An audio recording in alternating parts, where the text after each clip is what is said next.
अब देख इन 860 number lemon change वाला क्वेश्चन देखते हैं। तो इसमें क्या है कि कोई सामान लेमन खरीद रहा और उसकी डेट दिया है कि कस्टमर आएगा, एक लेमन वो $5 का बेचता है, ऐसे कुछ लिखा था। कस्टमर आएगा, पैसे देगा इसको और मेरे पास वहाँ 3 ही नोट चलती है, 10, 5, 15 ऐसे नोट्स चलती हैं। तो मुझे ये बताना है कि क्या है वो जो कस्टमर आएँगे उनको पैसे रिटर्न कर पाएगा कि नहीं रिकन कर पाएगा। रिटर्न कर पाएगा तो ट्रू करना है, अदरवाइज़ क्या कर देना, फ़ॉल्स कर देना है। तो कैसा क्वेश्चन है? सो देख, अगर कस्टमर आया पहला कस्टमर आया 5 होगा और यहाँ 10 ही हो, ठीक। पहला कस्टमर आया, उसने क्या खरीदा, एक लेमन खरीदा, उसको मिल गया कितने अकाउंट $5 मिले, ठीक। उसका टोटल बैलेंस कितना हो गया, $5 हो गया। कितना, 5 हो गया। और उसमें एक कॉइन हो गया 5 का। फिर दूसरा कस्टमर आया, वो भी $5 दिया और इसमें क्या हो, आप देखिएगा टोटल बैलेंस उसके कितने हो गए, 5 के टोटल हो गए $10 हो गया और 5 के कॉइन कितने हो गए, 2 हो गए। फिर आया तीसरा, वो भी कितना दिया, $5 दिया। अब काउंट ऑफ द 3 कितने हो गए, 3 हो गए और 15 के ₹15 $15 हो गए, ठीक। फिर इसके बाद आया 10, तो ₹10 असाइन किया इसको और फिर उसके बाद क्या किया, अब इसको रिटर्न करना पड़ेगा। 10 के कॉइन कितने हो गए, 1 हो गया और इसको रिटर्न करना पड़ेगा 2। इसके पास कितने कॉइन हो गए, 5 के 10 5 के 2 कॉइन हो गए। अब इसके पास को टोटल कितना हो गया, ये टोटल लिखने से कोई फ़ायदा नहीं, कॉइन की बात हो रही है बस। तो फिर इसके बाद आया क्या, 20 आया। तो अब देख क्या हो गया कि इसको अब कितना 20 आया तो 2 पॉसिबिलिटी है।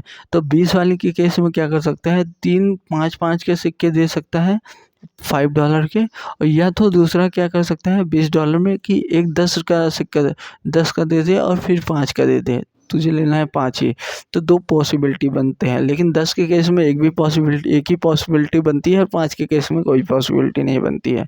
तो मुझे रिटर्न यहाँ क्या करेगा, ये 10 का रिटर्न कर देगा, एक 5 का।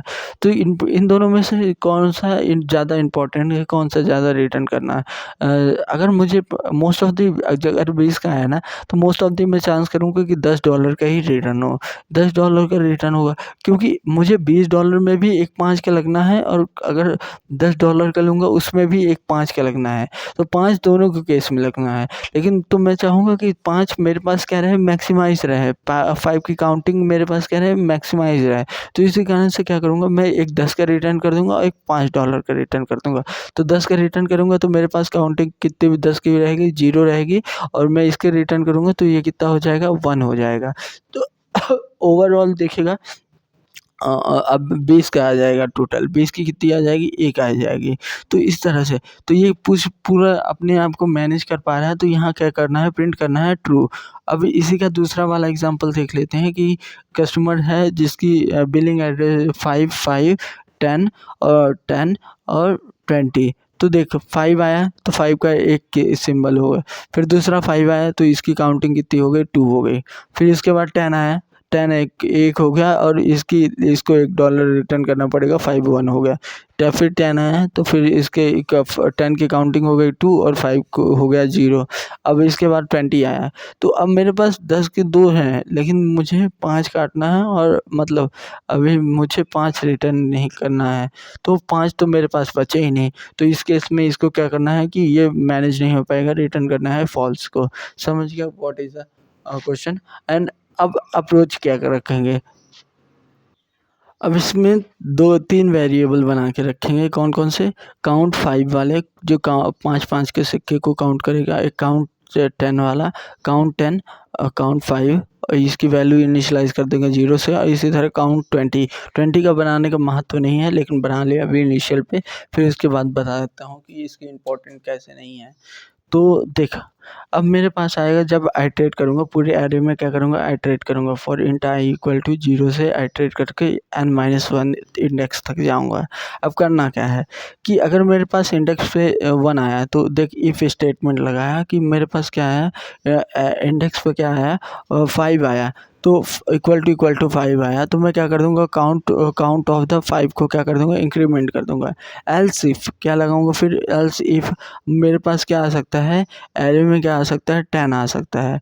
ये 10 आया तो 10 आया 5 के केस में कोई रिटर्न फॉल्स वगैरह नहीं होगे, लेकिन 10 आया तो अगर मेरा काउंट ऑफ द 5 जो है वो क्या है लेस देन 1 है, तब क्या कर दूंगा यहाँ पे मैं रिटर्न कर दूंगा फॉल्स। यहीं पे ये क्या कर दूंगा रिटर्न कर दूंगा इफ़, इस इफ़ के अंदर इफ़ लगा रहे हैं। एल्स क्या करूँगा नहीं तो अगर ये count of the 5 is less than 1 नहीं है तो क्या करूँगा काउंट ऑफ द 5 को क्या कर दूंगा डिक्रीमेंट कर दूंगा, जितने भी होंगे तो काउंट ऑफ द 5 को डिक्रीमेंट कर दूंगा। तो पहले इफ स्टेटमेंट समझ गया कि 5 है तो सीधे 5 को इंक्रीमेंट कर दो, और फिर अगर 10 है तो ये देख लो कि 5 से कम सिक्के हैं क्या, 5 के नहीं बचे हैं क्या। अगर 1 से कम है तो रिटर्न कर दो क्या फॉल्स रिटर्न कर दो सीधे, ठीक। और फिर उसके बाद अगर एक से ज़्यादा एक एटलीस्ट एक सिक्का तो है, मतलब 5 से तो काउंट ऑफ द 5 इज़ ज़्यादा होगी, इफ वाला स्टेटमेंट तभी नहीं चला।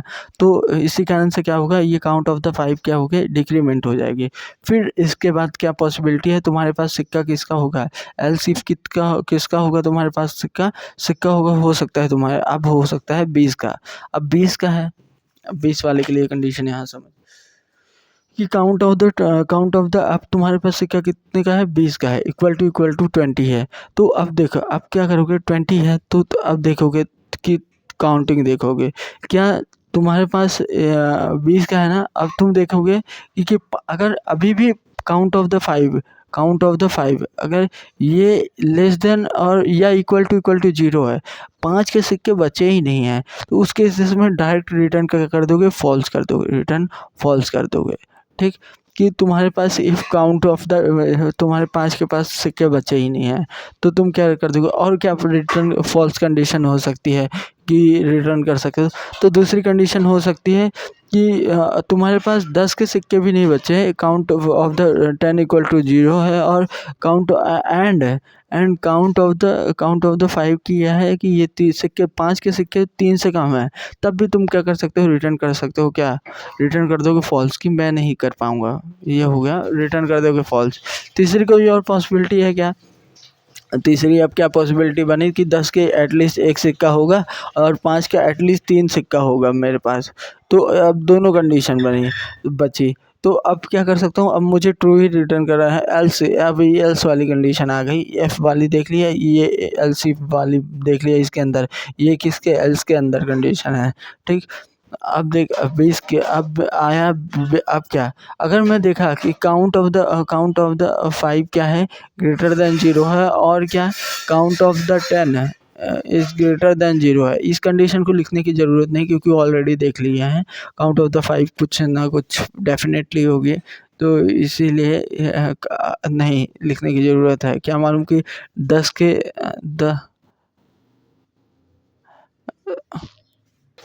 फिर ये देख लूँ कि क्या मेरे पास 5 के एटलीस्ट एक सिक्के पड़े हैं और 10 के एटलीस्ट एक सिक्के पड़े हैं। तो if count of the 5 is greater than 0 and count of the 10 भी मेरे पास ग्रेटर देन 0 है, तो मतलब दोनों के मेरे पास एक एक सिक्के पड़े हैं। तो काउंट ऑफ द 5 को भी डिक्रीमेंट कर दिया और काउंट ऑफ द 10 को भी क्या कर दिया 10 को भी डिक्रीमेंट कर दिया, कॉलन लगा देना यहाँ पे। तो ये अप्रोच लगाया कि इन दोनों के सिक्के अगर ज़्यादा हैं, तो अगर ऐसा नहीं है कि मेरे पास हो सकता है इस पॉसिबिलिटी में ये तो है कि मेरे पास 5 के सिक्के हैं और इस पॉसिबिलिटी में ये है कि मेरे पास 10 के सिक्के हैं, तो फिर मैं देखूँगा कि ऐसा है क्या कि मेरे पास 5 के सिक्के जो हैं वो 3 हैं। 5 के सिक्के कितने हैं 3 है, तो या ग्रेटर दैन 2 है क्या एल्स इफ। तो अगर 2 हैं तो क्या देख लूँगा काउंट 5 को क्या कर दूँगा, इसको काउंट 5 -3 कर दूँगा कि मुझे 3 सिक्के इसके क्या होंगे चले जाएंगे। इस एफ को लगाया फिर इसके बाद इसको लगाया। अब एल्स मेरे पास अगर 5 के भी सिक्के नहीं हैं 10 के भी नहीं हैं, यहाँ भी कंडीशन लगा के फॉल्स ही कर दिया हूँ। लेकिन अगर सपोज़ कर लें कि 5 के नहीं है तो यहीं से रिटर्न फॉल्स हो जाएगा। एल्स स्टेटमेंट को अब लिखने की ज़रूरत एल्स नहीं लिखने की अब ज़रूरत नहीं, मतलब ये इतना ही हो गया कि अगर मेरे पास 5 के भी नहीं है एक सिक्के तो ये रिटर्न कर दे। अगर 5 के एक हैं तो 5 को काट दे, नहीं तो ये इधर वाली कंडीशन में लिखा था ना कि 5 के भी नहीं है तो रिटर्न कर दे फॉल्स, या 5 के एक 0 से भी बड़े नहीं, 0 है तो रिटर्न कर दे फॉल्स। अगर 10 है तो भी रिटर्न कर, 10 का भी 0 है और इसके 5 के भी कम है तो ये रिटर्न कर दे फॉल्स। अदरवाइज़ क्या है, अगर 5 के भी 1 है और 10 का भी 1 है तो ये क्या कर दे, इस तरह कर दे। देखा, और फिर इसके बाद ये कर दिया प्रॉब्लम कर, और लास्ट में क्या कर दूंगा रिटर्न। अगर ये इस पे पूरा आइटरेट करता है तो रिटर्न कर दूंगा कि इसको, वो काउंट को जो मैंने बनाया था, और ये काउंट ऑफ द 20 को स्टोर करने की ज़रूरत नहीं है, इसीलिए मैंने काउंट ऑफ द 20 को बनाने से मना किया। अगर 20 आया तो मुझे 10 और 10 काउंट ऑफ द 5 और 10 को ही सब्ट्रैक्ट करना है। इस क्वेश्चन को दूसरा अप्रोच कह सकते हो। और अगर टाइम कॉम्प्लेक्सिटी देखा जाए तो बिग ऑफ एन ही है, पूरे एरे में अट्रैक्ट कर रहे हैं और उसके हिसाब से बता रहे हैं। ठीक, अब इस क्वेश्चन में देखा जाए तो क्वेश्चन में कैसा है कि मुझे क्वेश्चन का यही ऑप्टिमल अप्रोच है, अभी इसके अलावा और कोई दिमाग में नहीं आ रहा है।